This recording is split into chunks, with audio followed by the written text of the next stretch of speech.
अभी जो आवाज़ आप सुन रहे थे ये थी दिल की आवाज़, एक हार्ट पेशेंट की दिल की आवाज़। एक ऐसा पेशेंट जो 10 सालों से हाइपरटेंशन की गोलियों पे है, 20 सालों से डायबिटीज़ की दवाइयों पे है और कुछ समय से इंसुलिन पे। ऐसे पेशेंट की हार्ट की आवाज़, heart sound, you can call it abnormal heart sound. अब नॉर्मल हार्ट साउंड क्या होता है, एबनॉर्मल हार्ट साउंड क्या होता है, दोनों के बीच का फ़र्क क्या होता है? दोनों के बीच का फ़र्क अगर आपको पता चल जाए तो आपको क्लू मिल जाएगा how to come out of heart disease, how to come out of hypertension और हाउ टू क्योर डायबिटीज़। ये समझने के लिए आपको नॉर्मल हार्ट साउंड को एक बार समझना होगा। नॉर्मल हार्ट साउंड आपको सुनाने के लिए मैं यूज़ करूँगा, ये है डिजिटल स्टेथोस्कोप। और यानी कि ये स्टेथोस्कोप के थ्रू मैं इस स्टेथोस्कोप को डिजिटली ब्लूटूथ के माध्यम से लैपटॉप से कनेक्ट कर रहा हूँ। और यानी कि इसमें जो आवाज़ आएगी वो आपको भी इस वक्त साथ ही साथ सुनाई देगी। मेरे दिल की धड़कन,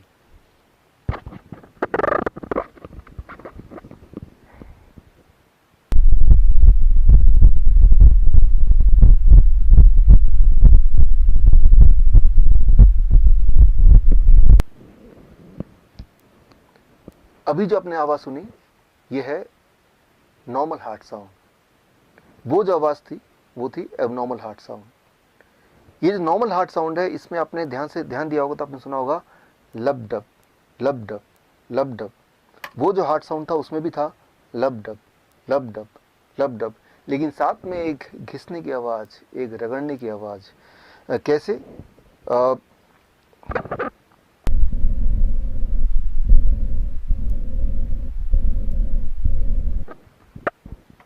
ये जो आपने आवाज़ सुनी रगड़ने की, घिसने की, वो जो आवाज़ है, वो आवाज़ अगर आप एलिमिनेट कर पाएँ, उसको अगर आप एडिट कर पाएँ तो हार्ट डिजीज़ ख़त्म हो सकता है, हाई ब्लड प्रेशर ख़त्म हो सकता है, डायबिटीज़ से छुटकारा पा सकते हैं। लेकिन ये कैसे करें, उसको समझने के लिए आपको एक सवाल का जवाब अंडरस्टैंड करना होगा। सवाल ये लब डब की आवाज़ आती कैसे है, ये आती कहाँ से है? एक्चुअली हमारे बॉडी में वॉल्व्स हैं, वो वॉल्व जब खुलते बंद होते हैं तो उसकी आवाज़ है। एक सवाल मेरा आपसे, हमारे बॉडी में कितने वॉल्व्स हैं? अगर आप किसी भी डॉक्टर से पूछेंगे तो बोलेंगे 4 वॉल्व्स। हाँ, 4 वॉल्व हार्ट में हैं, लेकिन पूरे बॉडी में कितने हैं? A 4 valves, B less than 100 valves, C less than 200 valves, D more than 250 valves. The right answer is, आपको जान के हैरानी होगी कि हमारे पूरे बॉडी में करीब 250 से भी ज़्यादा वॉल्व्स हैं, including the 4 valves in the heart. और वो सारे वॉल्व्स बिखरे हुए हैं, अलग जगह फिट हैं हमारे ब्लड वेसल्स में। हमारे ब्लड वेसल पाइप की तरह हैं, कुछ हैं जो बहुत बड़े अबाउट 2 सेंटीमीटर, कुछ है जो बहुत ही छोटे।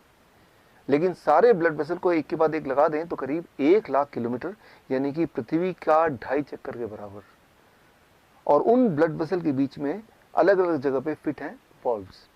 वो वॉल्व्स की मैकेनिज्म अगर आप अंडरस्टैंड कर लें तो बात सामने थोड़ी क्लियर हो जाएगी। उसको अंडरस्टैंड करने के लिए आप मेरे इस एक्सपेरिमेंट पे गौर कीजिए। एक छोटा सा एक्सपेरिमेंट मैं आपको करके दिखाता हूँ, so that you understand what is valve and you understand the solution how you can get cured of hypertension, of diabetes, of heart disease within few days.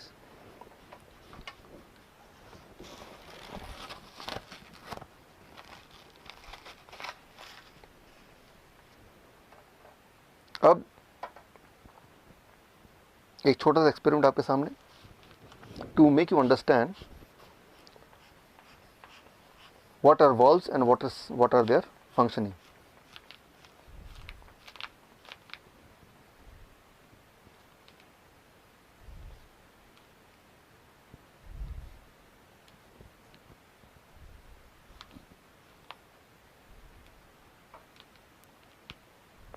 अब आप ध्यान देखेंगे तो आप देखेंगे यहाँ पे ये है ब्लड वेसल, और इसी तरह से पूरे बॉडी में ब्लड वेसल फैले हुए हैं। अब मैं अपने एक फिंगर से ब्लड वेसल के यहाँ पे मैं इसको अगर मैं ज़ोर से दबाऊं तो ये ब्लड वेसल्स के ब्लड के फ्लो को मैं रोक रहा हूँ, और जो ब्लड इसमें भरा हुआ है उसको मैं अपने थंब से पुश कर रहा हूँ। मैंने इसको पुश कर दिया। अब पुश करने के बाद अगर मैं थंब हटा लेता हूँ तो ये ब्लड वापस नहीं आया, ये ब्लड वापस क्यों नहीं आया? क्योंकि यहाँ पे एक वॉल्व है, वो वॉल्व रोक रहा है ब्लड को वापस आने से। इसका मतलब वो वॉल्व अपना काम ठीक से कर रहा है। सो अब मैंने यहाँ से ये हटा दिया, अब धीरे धीरे ब्लड यहाँ से दोबारा, आप देखेंगे दोबारा से ये फ्लो होने लगा। This is called a normal functioning of valve. लेकिन कुछ पेशेंट्स में, कुछ केसेस में वॉल्व अपना काम ठीक से नहीं करती, यानी कि वॉल्व ब्लड को अपोजिट डायरेक्शन में फ्लो करने से रोक नहीं पाती ठीक से, जिसे कहते हैं वॉल्व रीगर्जिटेशन। और ऐसे में आती है सारी परेशानियां। इसको ज़रा समझें। हमारा जो ब्लड वेसल है उसमें ब्लड फ्लो होता है, जिसके माध्यम से ऑक्सीजन फ्लो होता है, जिसमें शुगर फ्लो होता है, कोलेस्ट्रॉल फ्लो होता है, कैल्शियम फ्लो होता है, मिनरल्स एंड विटामिन फ्लो होते हैं, वेस्ट मटेरियल फ्लो होते हैं, इम्यूनिटी फ्लो होती है, पूरे हमारे बॉडी का transportation system.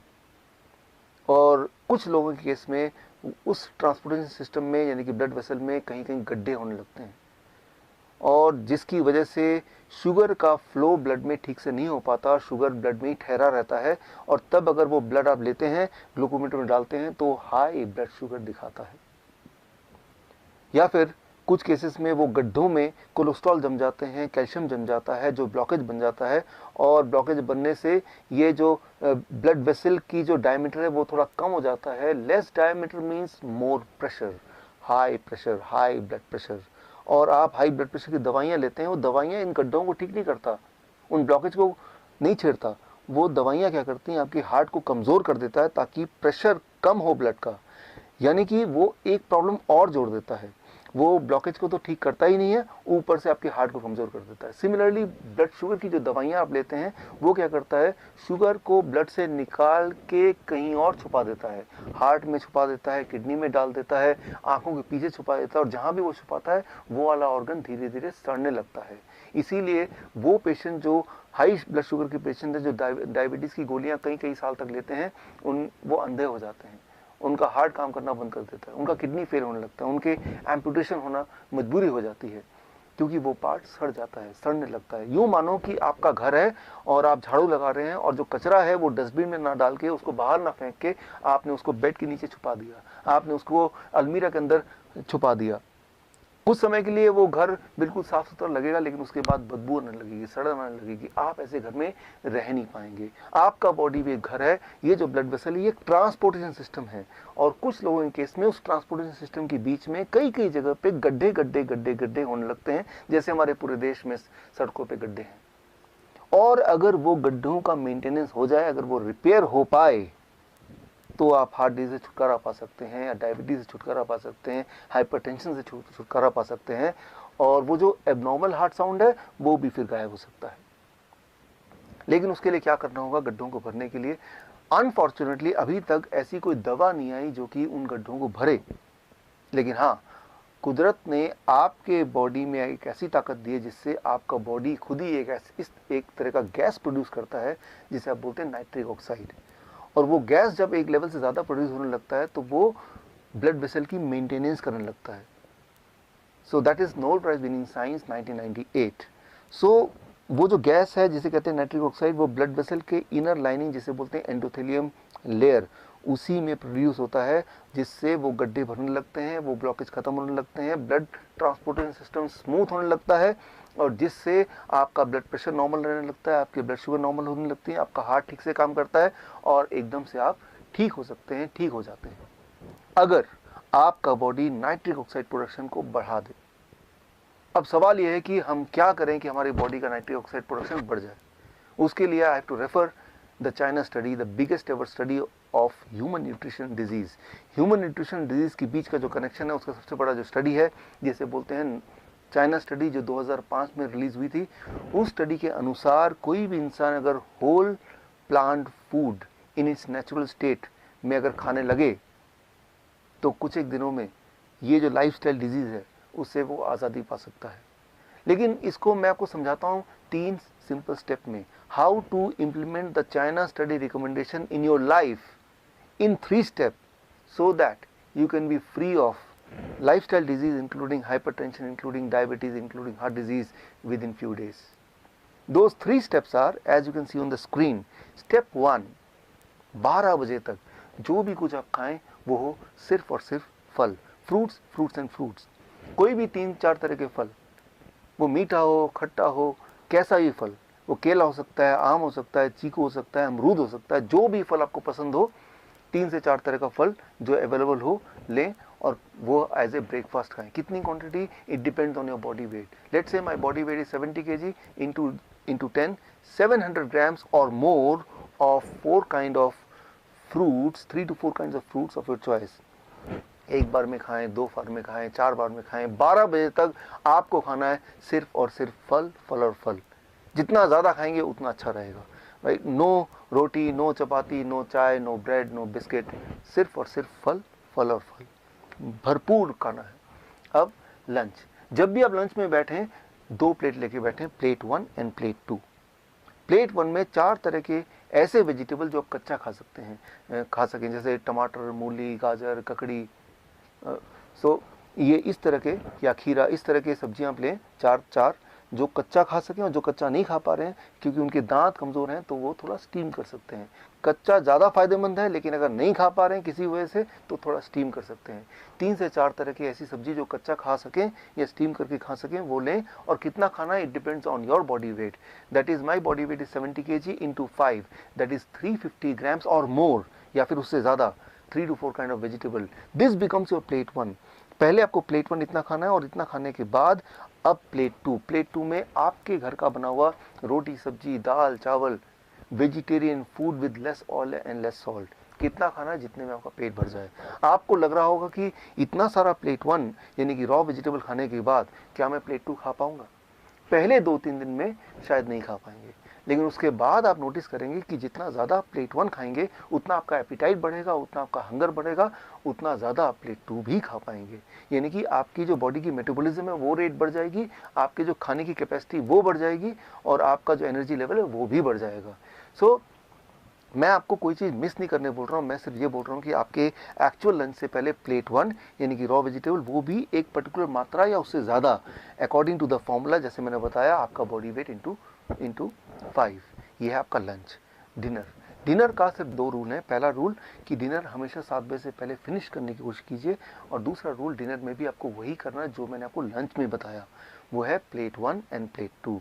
Plate 1, 3 to 4 kind of vegetable in raw form, about your body weight into 5, that many grams, and then you can eat vegetarian meal with less salt and less oil as much as you want, right? So ये तीनों step, breakfast, lunch and dinner, right? So ये तीनों main मील, जो step 1 है breakfast, step 2 lunch and dinner में आपको ये करना है। अब final step, that is step 3, क्या नहीं करना है। सिर्फ 2 ही चीज़ मैं छोड़ने बोलता हूँ। एक है नो एनिमल फूड। कोई भी ऐसा फूड जो एनिमल से आता हो उसको आपको नहीं लेना है, जैसे दूध, दही, मक्खन या लस्सी या अंडा या चिकन या फिश, इनको आपको नहीं लेना है, बिल्कुल ज़ीरो कर देना है। एंड नंबर 2, कोई भी ऐसा चीज़ जो पैक्ड फॉर्म में हो या रिफाइंड फॉर्म में हो या डब्बे में हो, जैसे बिस्किट या ब्रेड या रस्क या नमकीन, इन चीज़ों को आपको नहीं लेना है। ये सिर्फ 2 चीज़ छोड़नी है। और हाँ, एक चीज़ और जोड़ लीजिए, रोज़ अपने बॉडी को करीब 40 मिनट सनशाइन दिखाइए। 30 से 40 minute you expose your body to sunshine. That becomes your step 3। If you follow these 3 steps, अगर आप ये 3 स्टेप्स आप फॉलो करते हैं, so with in the first 3 days your blood sugar will start coming to normal, यानी कि you will be force to stop the medication, you will be force to taper the insulin. अगर आपने insulin कम नहीं किया या ख़त्म नहीं किया, so you may land up in a hypoglycemic state, and that itself is very dangerous. With in the first 7 days your blood pressure will start reducing. आपका blood pressure कम होने लगेगा 7 दिन के अंदर, यानी कि आपको ब्लड प्रेशर की दवाइयाँ छोड़ना पड़ेगा, आपकी मजबूरी हो जाएगी छोड़ना। विद इन 1 month आपका एंजाइना यानी कि चेस्ट में जो पेन है वो ख़त्म होने लगेगा, ऑलमोस्ट ख़त्म हो जाएगा 1 महीने के अंदर।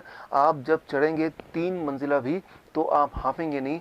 पहले 3 बार रुकना पड़ता था, तो आपको 1 बार भी रुकना नहीं पड़ेगा। और हाँ, वो जो हार्ट साउंड था, एबनॉर्मल हार्ट साउंड, वो घिसटने वाली साउंड, वो भी अब नहीं आएगी। वो भी अगर आप स्टेथोस्कोप से सुनेंगे वो भी नहीं होगा, वो गायब हो जाएगा। So that will happen with in the first 1 month। Your angina will go, your heart disease will go, that abnormal heart sound will also vanish, right? So that you can expect within 1 month. Within 2 months your thyroid will become normal, यानी कि thyroid की दवा आपको छोड़ना पड़ेगा या उसको taper down करना पड़ेगा।